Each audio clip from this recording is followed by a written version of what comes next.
বিচার না হওয়া পর্যন্ত আওয়ামী লীগের কর্মসূচি নয়, জানান প্রেস সচিব। ভোটের তারিখ জানা যাবে ফেব্রুয়ারিতে।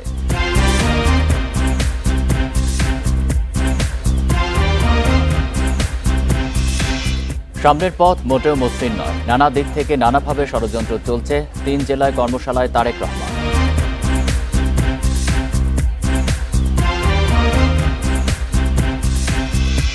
উন্নত চিকিৎসার জন্য থাইল্যান্ড গেলেন ছাত্র আন্দোলনে আহত আরও 6 জন।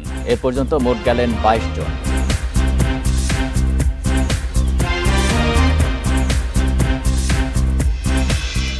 সীমান্ত উত্তেজনা কমাতে অসম চুক্তি বাতিল বা সংশোধন চায় ঢাকা। সীমান্ত সম্মেলনে হত্যা বন্ধে হবে মূল আলোচনা।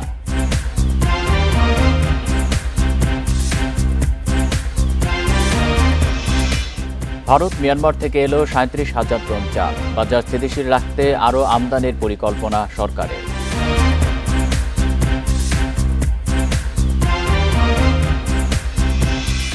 স্বাগত বিরতিহীন রাত 9টায় বাংলাদেশে। আপনাদের সাথে আছি আমি আলী আশরাফ। শুনছিলেন শিরোনাম, যাচ্ছি পুরো খবরে।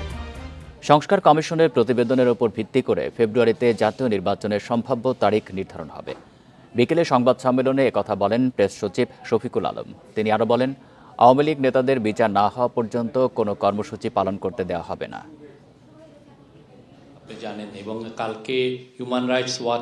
বুধবার বিকেলে ফরেন সার্ভিস একাডেমিতে সংবাদ সম্মেলনে আসে প্রধান উপদেষ্টার প্রেস উইং। এ সময় ভোটের সময়সূচি প্রশ্নে প্রেস সচিব শফিকুল আলম বলেন, ফেব্রুয়ারিতে সংস্কার কমিশনের প্রতিবেদনের উপর ভিত্তি করে জাতীয় নির্বাচনের সম্ভাব্য তারিখ নির্ধারণ হবে। ফেব্রুয়ারি মাসের মাঝ বরাবর সমস্ত রিফর্মের রিপোর্টগুলো পাওয়ার পরে কনসেনসাস কমিশন কাজ করবেন। ওইটার পরে রিফর্মের উপরে অনেকগুলো নির্ভর করবে আসলে এক্স্যাক্টলি কবে ভোটটা হবে। আমরা দুটো ডেট দিয়েছি। একটা হচ্ছে যে যদি কম রিফর্ম হয় সেক্ষেত্রে এই বছরের ডিসেম্বরের মধ্যে ইলেকশনটা হবে। আর একটা হচ্ছে যে যদি পার্টিগুলো মনে করে যে না আমরা আরো বেশি রিফর্ম চাই গভর্নমেন্টের কাছ থেকে, তাহলে সেক্ষেত্রে আরো 6 মাস এটা এক্সটেন্ড করা যেতে পারে। এ সময় আওয়ামী লীগের কর্মসূচি ঘোষণা প্রসঙ্গে কঠোর বার্তা দেন প্রেস সচিব। বলেন, ক্ষমা না চাওয়া পর্যন্ত কোনো কর্মসূচি করতে পারবে না দলটি। বাংলাদেশে যতদিন না তারা ক্ষমা চাচ্ছে, যতদিন না তাদের এই লিডারশিপকে ট্রায়ালের মধ্যে আনা হচ্ছে এবং তাদের সাবমিট টু জাস্টিস এবং তাদের যতদিন না তাদের অ্যাকাউন্টেবিলিটির মধ্যে আসছে, ততদিন তাদের কোনো প্রোটেস্ট করার আসলে করতে দেওয়া হবে না। মঙ্গলবার রাতে ফেসবুক পেজে আওয়ামী লীগ ফেব্রুয়ারি মাসে বেশ কিছু কর্মসূচি ঘোষণার পর দেশকে সহিংসতার দিকে নেয়ার চেষ্টা প্রতিরোধের হুঁশিয়ারি দেন প্রেস সচিব। নুরসেলিনা শিউলি, ইন্ডিপেন্ডেন্ট নিউজ, ঢাকা। সামনের পথ মোটেও মসৃণ নয়, নানা দিক থেকে নানাভাবে ষড়যন্ত্র চলছে বলে মন্তব্য করেছেন বিএনপির ভারপ্রাপ্ত চেয়ারম্যান তারেক রহমান। ষড়যন্ত্র মোকাবেলায় শুধু দলের ভেতর নয়, আন্দোলনে থাকা সব দলের সাথে ঐক্য ধরে রাখারও আহ্বান জানান তিনি।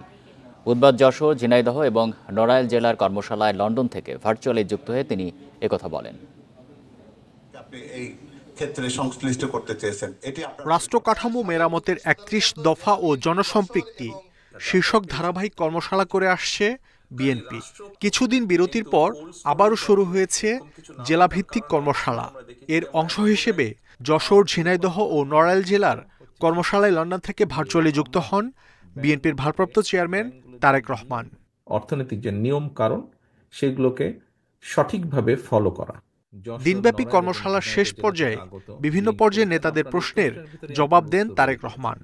কাজে আপনার বিষয়গুলোর সাথে আমি সম্পূর্ণভাবে একমত। কর্মশালায় ভারপ্রাপ্ত চেয়ারম্যান বলেন, সামনে যে দলই ক্ষমতায় আসুক, দেশ চালানো তাদের জন্য অনেক চ্যালেঞ্জের হবে, কারণ আওয়ামী লীগ সব প্রতিষ্ঠান ধ্বংস করে দিয়ে গেছে। সামনের পথ মোটেও মসৃণ না। একটু আগেই আমি বলেছি, বিভিন্ন মহল ষড়যন্ত্র তো করছেই। যারাই দায়িত্ব পাক আগামী দিনে, সেই দলটির বা যারা দায়িত্ব পাবে তাদের অত্যন্ত কষ্ট হবে। কিন্তু এই কষ্ট আমরা তখনই হাসি মুখে এই কষ্টকে আমরা সহজ করে নিতে পারবো আমরা যদি সকলে ঐক্যবদ্ধ থাকি। এ সময় তারেক রহমান বলেন, বিগত আন্দোলন সংগ্রামে যারা বিএনপির সাথে ছিল তাদের যথাযথ মূল্যায়ন করতে হবে, অন্যথায় ঐক্য ধরে রাখা যাবে না। যেই দলগুলো, রাজনৈতিক দলগুলো গণতান্ত্রিক আন্দোলনে আমরা একসাথে সংগ্রাম করেছি, অত্যাচার নির্যাতন সহ্য করেছি, জেল জরিমানা সহ্য করেছি, সেই সকল রাজনৈতিক দলকে আমাদেরকে ঐক্যবদ্ধ থাকতে হবে। কারণ আমাদের এই 31 দফা শুধু বিএনপির 31 দফা না, আমাদের এই 31 দফা সকল রাজনৈতিক গণতান্ত্রিক রাজনৈতিক দলের 31 দফা। দেশ ও গণতন্ত্রের স্বার্থে বিএনপি সব সময় সব বাধা উপেক্ষা করে কাজ করে যাবে বলেও জানান তারেক রহমান। যে কোনো মূল্যে বাংলাদেশের মানুষের আস্থা আমাদেরকে ধরে রাখতে হবে। মাহমুদ শরীফ, ইন্ডিপেন্ডেন্ট নিউজ। গণহত্যায় জড়িত ব্যক্তির পাশাপাশি সংগঠনেরও বিচার চান বিএনপির স্থায়ী কমিটির সদস্য সালাউদ্দিন আহমেদ। বলেন, আওয়ামী লীগের বিচারের পর তাদের বিষয়ে সিদ্ধান্ত নেবে জনগণ। বুধবার জাতীয় প্রেস ক্লাবে এক আলোচনা সভায় তিনি এই মন্তব্য করেন। তার দাবি, তফসিল ঘোষণা হলে নিবন্ধিত সব রাজনৈতিক দল নির্বাচনে অংশ নিতে পারবে, তবে জনগণ আওয়ামী লীগকে প্রত্যাখ্যান করবে ভোটের মাধ্যমে। 5 আগস্টকে স্মরণীয় করতে সেদিনই নির্বাচন আয়োজনের আহ্বান জানান সালাউদ্দিন আহমেদ। নির্বাচন দেরি হলে তার যৌক্তিক কারণ তুলে ধরতে বলেন তিনি। অন্তর্বর্তী সরকারের প্রায় 6 মাস চলে গেছে, এই সময়ে কতটুকু সংস্কার হয়েছে প্রশ্ন রাখেন সালাউদ্দিন আহমেদ।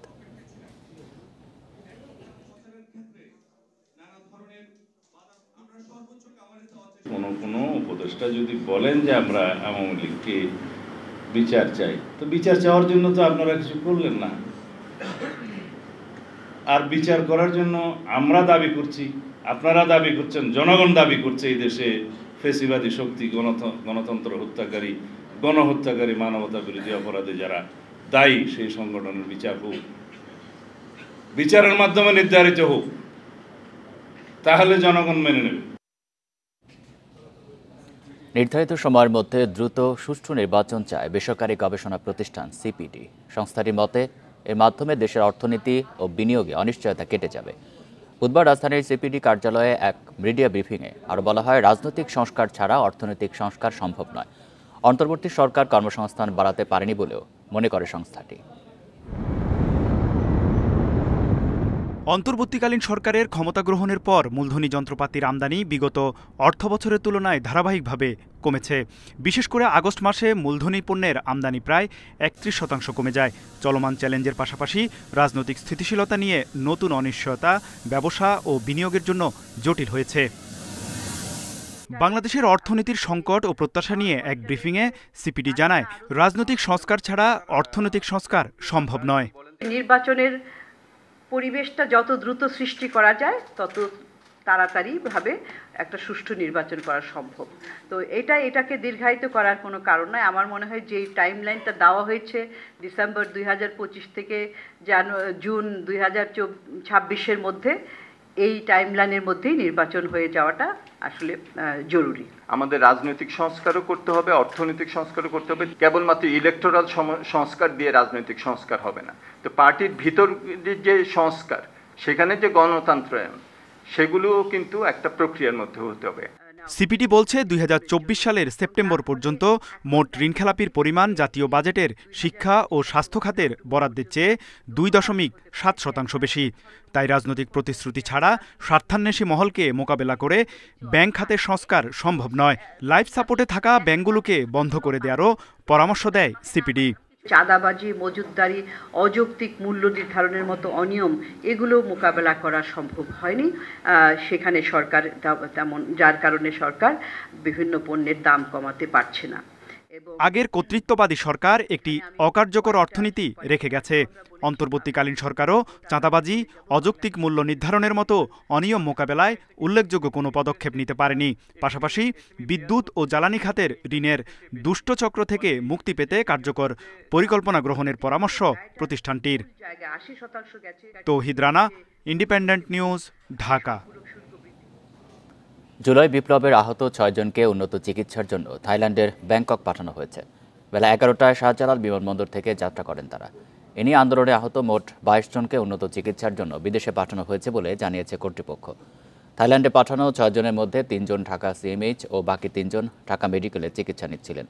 সিএমএইচে ভর্তি থাকা 3 কিশোর হলেন মোহাম্মদ ইসরাফিল, রোমান ঢালি ও তাহসিন হোসেন। জুলাই আগস্টে বিপ্লবের সময় ইসরাফিলের বাম হাতে এবং রোমান ঢালি ও তাহসান হোসেনের পিঠে গুলি লাগে। ব্যাংককের হাসপাতালে তাদের 3 জনকে রোবোটিক ফিজিওথেরাপি দেওয়া হবে। একই চিকিৎসা পাবেন ঢাকা মেডিকেল থেকে যাওয়া হাফিজুর রহমান হাবিব, মাথায় গুলিবিদ্ধ রাজীব ও মুখে গুলি লাগা মিজানের অস্ত্রোপচার হবে থাইল্যান্ডে।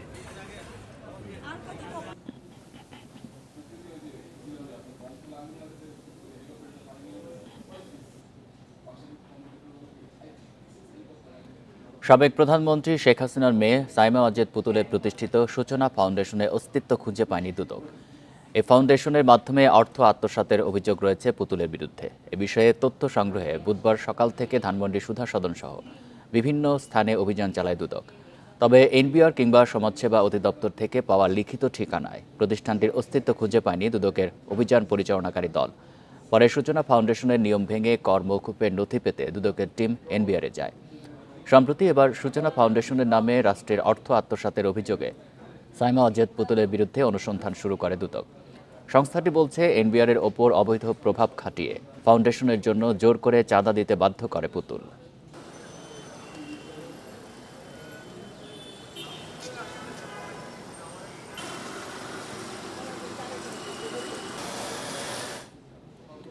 আসন্ন বিজিবি বিএসএফ মহাপরিচালক পর্যায়ে সীমান্ত সম্মেলনে ভারতের সাথে বিভিন্ন অসম চুক্তি সংশোধন বা বাতিলের বিষয়ে আলোচনা হবে বলে জানিয়েছেন স্বরাষ্ট্র উপদেষ্টা জাহাঙ্গীর আলম চৌধুরী। সম্মেলনের মূল আলোচ্য বিষয় হবে সীমান্ত হত্যা বন্ধ, বলেন তিনি। দুপুরে সচিবালয়ে আগামী 17 থেকে 20 ফেব্রুয়ারি সীমান্ত সম্মেলন নিয়ে প্রস্তুতিমূলক সভা শেষে এসব জানান উপদেষ্টা। ভারতের নয়াদিল্লিতে আগামী 17 থেকে 20 ফেব্রুয়ারি অনুষ্ঠিত হবে বিজিবি বিএসএফ মহাপরিচালক পর্যায়ের সীমান্ত সম্মেলন। বুধবার স্বরাষ্ট্র উপদেষ্টার সাথে সচিবালয়ে এই নিয়ে বৈঠকে বসেন বর্ডার গার্ড বাংলাদেশ বিজিবি কর্মকর্তারা। বৈঠক শেষে উপদেষ্টা জানান, যেকোনো মূল্যে সীমান্ত হত্যা বন্ধ করতে হবে, এটিই হবে এবারের বাংলাদেশ ভারত সীমান্ত সম্মেলনের মূল এজেন্ডা। ভারতীয় নাগরিকরা বিএসএফ এবং অন্যান্য যারা যে আমাদের যে সীমান্তে যে হত্যা করছে ওটা যেভাবে হোক তাদের বন্ধ করতে হবে।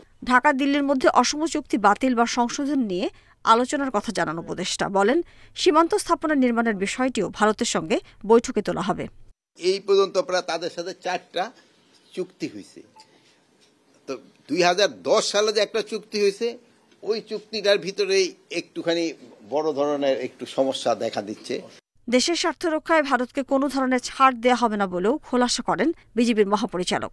এই চাঁপাইনবাবগঞ্জ আঙ্গরপোতা দহগ্রামের one of the main agenda, border killing one of the main agenda, অন্যান্য রিভার ডিসপিউট যেগুলো ওরা এখন ডিমার্কেশন করছে না ওগুলো মেইন এজেন্ডা। মোট কথা আমরা যেটা বললেন কোনো ছাড় হবে না। বাংলাদেশ ও ভারতের মধ্যে পারস্পরিক আস্থা বৃদ্ধির বিষয়টিও এবারের আলোচনায় থাকবে। এবারের সীমান্ত সম্মেলনে বিজিবি ছাড়াও সংশ্লিষ্ট মন্ত্রণালয় ও বিভিন্ন সংস্থার প্রতিনিধিরা অংশ নেবেন। Mahmuda Moumita, independent news. বিদায়ী সরকারের আমলে শিক্ষকদের গ্র্যাজুয়েটের 6,000 কোটি টাকা দুর্বল ব্যাংকে রেখে লোপাট করা হয়েছে।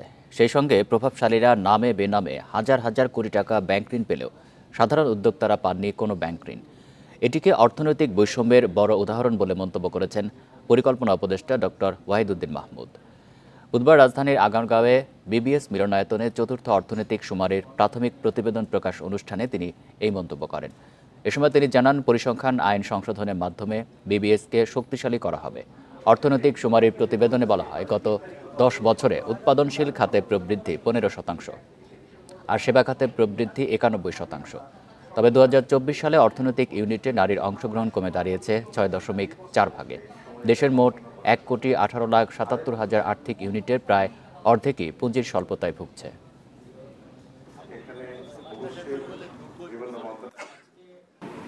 বাংলাদেশে উদ্যোক্তার অভাব নাই, একটা উদ্যোগী দেশ এটা, কিন্তু তাদের প্রায় সবাইরই আসল সমস্যা হলো কোথা থেকে মূলধন পাবে। এটা অর্থনৈতিক উন্নয়নেরই একটা বড় সমস্যা, যে একটা দেশে সঞ্চয় কতদূর হবে, মূলধন কতদূর হবে, এটা তো অর্থনীতির মূল সমস্যা। 12 ঘন্টা পর বরিশালের 15টি রুটে বাস ধর্মঘট প্রত্যাহার করেছে পরিবহন শ্রমিকেরা। সন্ধ্যায় প্রশাসনের সাথে বৈঠক শেষে এই সিদ্ধান্ত জানায় তারা। এর আগে নিরাপত্তা নিশ্চিতের দাবিতে সকাল থেকে অনির্দিষ্টকালের জন্য ধর্মঘট শুরু করে শ্রমিকেরা। ধর্মঘটের কারণে বিপাকে পড়েন দূর দূরান্তের যাত্রীরা। বাস না পেয়ে বিকল্পভাবে গন্তব্যে যেতে হয় তাদের। আর এই সুযোগে অতিরিক্ত ভাড়া আদায়ের অভিযোগ ওঠে সিএনজি, মাহেন্দ্রা ও অটো চালকদের বিরুদ্ধে। মঙ্গলবার বিকেলে রূপাতলী এলাকায় বিএম কলেজের এক শিক্ষার্থীকে বাসে লাঞ্ছিতের অভিযোগে সড়ক অবরোধ করে শিক্ষার্থীরা।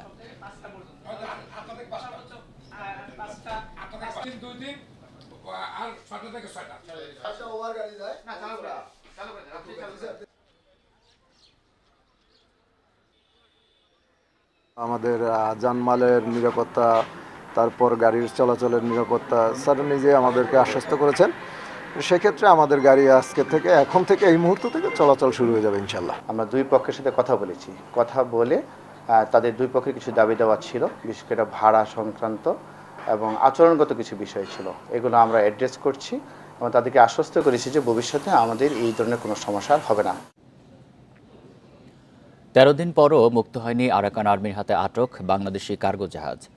এ নিয়ে উদ্বিগ্ন ব্যবসায়ীরা। তারা বলছেন, মিয়ানমার উত্তেজনা নিয়ন্ত্রণে না আসলে দুদেশের বাণিজ্য সংকটে পড়বে। সরকারকে দ্রুত পদক্ষেপ নেওয়ার তাগিদ দিয়েছেন ব্যবসায়ীরা। পণ্যবাহী জাহাজ আটকে চাঁদাবাজির অভিযোগে ইয়াঙ্গুন থেকে টেকনাফ স্থলবন্দর পর্যন্ত বাণিজ্য বন্ধ রেখেছে মিয়ানমার। ব্যবসায়ীরা বলছেন, রাখাইন রাজ্যের অস্থিরতার কারণে বাণিজ্য সংকট তৈরি হচ্ছে, যা প্রভাব ফেলবে সার্বিক অর্থনীতিতে। ব্যবসায়িক ক্ষেত্রে এবং অর্থনীতির ক্ষেত্রে যদি আমরা চিন্তা করতে চাই, তাহলে আমার মনে হয় সরকারি পর্যায়ে দুই দেশের মধ্যে একটা বৈঠক করা উচিত। 16 জানুয়ারি নাফ নদী থেকে মিয়ানমারে 3টি জাহাজ আটক করে আরাকান আর্মি। 20 জানুয়ারি 2টি জাহাজ মুক্ত হয়, কিন্তু এখনও একটি জাহাজ ছাড়া পায়নি। বুটগুলো আসতে হয় ওদের আরাকানের রুট দিয়ে, তাহলে ওখানে গোলাগুলি চলতেছে, ওই রুট দিয়ে কোনো বুট আসতে রিস্ক দিচ্ছে না, সে কারণে তো অবশ্যই আমরা ক্ষতিগ্রস্ত হচ্ছি। কাস্টমস কর্মকর্তারা বলছেন, মিয়ানমারের অভ্যন্তরীণ সংঘাতের জের টানতে হচ্ছে বাংলাদেশকে। পণ্যবাহী জাহাজের নিরাপত্তা নিশ্চিত না হলে টেকনাফ বন্দর ক্ষতির মুখে পড়বে বলে দাবি তাদের। রাজস্ব আহরণ এবং পণ্য আমদানির দেখলেই বোঝা যায় যে আসলে আগে কত কর্মব্যস্ততা ছিল এবং এখন কত স্থিরতা নেমে এসেছে। রাখাইন আর্মিদের মধ্যে আভ্যন্তরীণ তাদের যে যুদ্ধ ছিল, সেই যুদ্ধই ছিল এর পণ্য আমদানি রপ্তানির স্থিরতার মূল কারণ। 2023-24 অর্থ বছরে টেকনাফ বন্দর দিয়ে পণ্য আমদানি হয় 78,500 টন, রপ্তানি 1,400 টন। অথচ গত জুলাই থেকে জানুয়ারির 20 তারিখ পর্যন্ত পণ্য আমদানি হয়েছে 12,500 টন, রপ্তানি পণ্য 1,600 টন। মিয়ানমারের আভ্যন্তরীণ সংঘাতের প্রভাব পড়েছে দুই দেশের ব্যবসা বাণিজ্যে।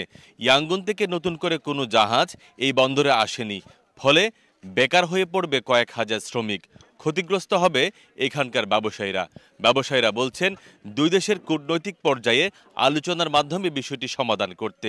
যদি সমাধান না হয়, তাহলে এই টেকনাফ স্থলবন্দর নামী বন্দর হয়ে থাকবে, কোনো কাজে নয়।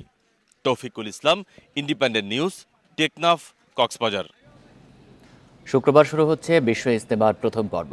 ইজতেমা ঘিরে নিরাপত্তা বাড়ানো হয়েছে বলে জানিয়েছেন পুলিশ মহাপরিদর্শক বাহারুল আলম। এর মধ্যে আসতে শুরু করেছেন মুসল্লিরা। বেলা 11:30টার দিকে গাজীপুরে ইজতেমা ময়দানে পরিদর্শন করে আইজিপি বলেন, পুরো ইজতেমা ময়দান নিরাপত্তার চাদরে ঢাকা থাকবে। বিশেষ নিরাপত্তায় পুলিশ ও র্যাবের পাশাপাশি বোম ডিসপোজাল ইউনিট, সোয়াট টিম, ডগ স্কোয়াড, নৌটহল ও হেলিকপ্টার টহল থাকবে। পর্যাপ্ত সংখ্যক সিসিটিভি ক্যামেরা, আইপি ক্যামেরা ও নাইট ভিশন ক্যামেরা দিয়ে মনিটরিং করা হবে। এছাড়া প্রতিটি খিত্তায় সাদা পোশাকে পুলিশ মোতায়েন থাকবে। এবার আইনশৃঙ্খলা বাহিনীর সদস্যদের ব্রিফিংয়ের পাশাপাশি বুকলেট দেওয়া হয়েছে বলেও জানানো হয়। নিরাপত্তা ব্যবস্থা আগের চাইতে অনেক সুদৃঢ় করেছি। আপনারা দেখবেন আমাদের এই যে প্রিন্টেড বুক, এই বুকটা কিন্তু নট ফর জেনারেল ইউজ। এটা কাদের জন্য? This is for internal use. আমার প্রত্যেকটা ফিল্ড কমান্ডার যারা পুলিশের, তাদের হাতে থাকবে। বিদেশে লেখাপড়া, চাকরি ও অভিবাসনের জন্য সার্টিফিকেট সত্যায়ন করা যাবে অনলাইনে। এখন থেকে মন্ত্রণালয় থেকে দপ্তরে দাঁড়াতে হবে না দীর্ঘ লাইনে। বুধবার এই সংক্রান্ত অনলাইন প্ল্যাটফর্মের উদ্বোধন করে পররাষ্ট্র মন্ত্রণালয়। এ সময় উপদেষ্টা সতর্ক করেন, ডিজিটাল সেবাতেও দুর্নীতি হতে পারে, যার প্রমাণ রিজার্ভ চুরি ও ব্যাংকে লুটপাট। বিদেশে পড়তে যেতে সার্টিফিকেট সত্যায়ন করতে হয়। সেটি করতে ঘুরতে হয় শিক্ষা, আইন, পররাষ্ট্র সহ বেশ কয়েকটি মন্ত্রণালয় ও দপ্তরে। ভোগান্তি কাটাতে চালু হলো অনলাইনে সার্টিফিকেট সত্যায়ন। অ্যাপোস্টিল মাই গভ সাইটে ঢুকে ফি দিয়ে আবেদন করা যাবে। সনদের তথ্য যাচাই করবে বিশ্ববিদ্যালয় মঞ্জুরি কমিশন, সত্যায়ন করবে পররাষ্ট্র মন্ত্রণালয়। যারা বিদেশে চাকরি বা অভিবাসনে ইচ্ছুক তারাও এ সেবা নিতে পারবেন। পররাষ্ট্র মন্ত্রণালয়ের কর্মকর্তাদের দাবি, এতে দালালের দৌরত্ব কমবে, বন্ধ হবে হয়রানি। এই সেবাটা অ্যাভেলেবল হয়ে গেছে, কাজেই এখন আর আপনাদেরকে ফিজিক্যালি আসার দরকার নাই। অনেকেই পুলিশকে একটু আঙ্গুল তোলার চেষ্টা করতো পুলিশের কিছু সদস্যের প্রতি। আমি মনে করি স্যার সেটা থেকেও আমরা মুক্ত হব।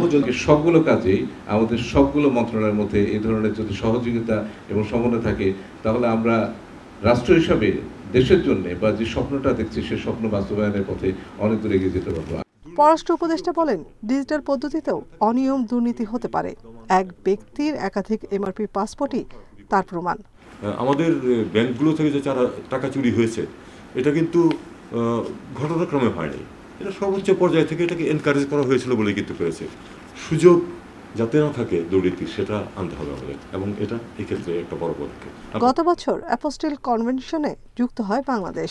এর ফলে 127টি দেশে বাংলাদেশিদের সার্টিফিকেট সত্যায়ন প্রয়োজন হবে না। এতে বছরে 5 থেকে 600 কোটি টাকা সাশ্রয় হবে। নাফিজাতুল্লাহ, ইন্ডিপেন্ডেন্ট নিউজ, ঢাকা। খতনা করাতে গিয়ে রাজধানীর বাড্ডার সাতারকুল এলাকায় ইউনাইটেড মেডিকেল কলেজ ও হাসপাতালে শিশু আয়ান আহমেদের মৃত্যুর ঘটনায় দায়ী 2 চিকিৎসকের দৃষ্টান্তমূলক শাস্তি চান শিশুটির বাবা শামীম আহমেদ। একই সঙ্গে ক্ষতিপূরণের দাবি জানিয়েছেন তিনি। আয়ানের মৃত্যুর ঘটনায় হাইকোর্টের নির্দেশে গঠিত তদন্ত কমিটির প্রতিবেদনের ওপর গতকাল ও আজ শুনানি শেষে পরবর্তী শুনানির জন্য আগামী 5 মার্চ দিন ধার্য করেছেন বিচারপতি ফারা মাহবুব ও বিচারপতি দেবাশিস রায়চৌধুরীর হাইকোর্ট বেঞ্চ। শুনানিতে অনুমোদন ছাড়া রাজধানীর বাড্ডার সাতারকুল এলাকার ইউনাইটেড মেডিকেল কলেজ ও হাসপাতাল পরিচালনার বিষয়টিকে হাসপাতালটির বিরুদ্ধে গুরুতর অভিযোগ বলে মন্তব্য করেছেন হাইকোর্ট। 2023 সালের ডিসেম্বরে খতনার জন্য অ্যানেস্থেসিয়া দেওয়ার পর আর জ্ঞান ফেরেনি শিশু আয়ানের।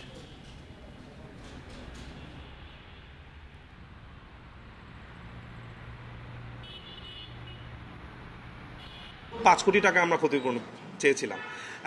এটা এখন ডিপেন্ড করবে বিজ্ঞ আদালতের উপরে, তারা যেটা উপযুক্ত মনে করবেন সেই অনুযায়ী ক্ষতিপূরণ পাবেন কি পাবেন না সেটা ডিসাইড হবে। আমাদের এই জনস্বার্থের মামলাটিকে খুবই গুরুত্বের সাথে বিবেচনা করে এটিকে আংশিক শ্রুত হিসেবে রেখে আগামী 5 মার্চ 2025 এটা টপে থাকবে, এটা পূর্ণাঙ্গ শুনানি হবে। বিচার দিয়ে যদি একটা দৃষ্টান্তমূলক বিচারের ব্যবস্থা করা যায়, আমি চাচ্ছি এই অভিযুক্ত 2 ডাক্তারকে আমাদের বিদ্যমান যে আইন আছে, আইনের সংস্কার করে তাদেরকে ফাঁসির আওতায় নিয়ে আসা।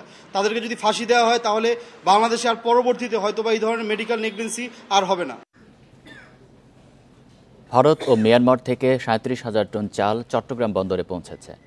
ভারত থেকে এসেছে 15,000 টন ও মিয়ানমার থেকে 22,000 টন চাল। বুধবার খাদ্য মন্ত্রণালয় এই তথ্য দিয়েছে। বলা হয়েছে, G2G ভিত্তিতে মিয়ানমার থেকে আতপ চাল ও খোলা দরপত্রের মাধ্যমে ভারত থেকে সেদ্ধ চাল কেনা হয়েছে। চাল দ্রুত খালাসের ব্যবস্থা নেওয়া হয়েছে বলেও জানায় মন্ত্রণালয়। আমদানি করা চাল পর্যায়ক্রমে আরও আসতে থাকবে। বাজার নিয়ন্ত্রণে প্রয়োজন হলে আরও চাল আমদানি করা হবে বলে জানান কর্মকর্তারা।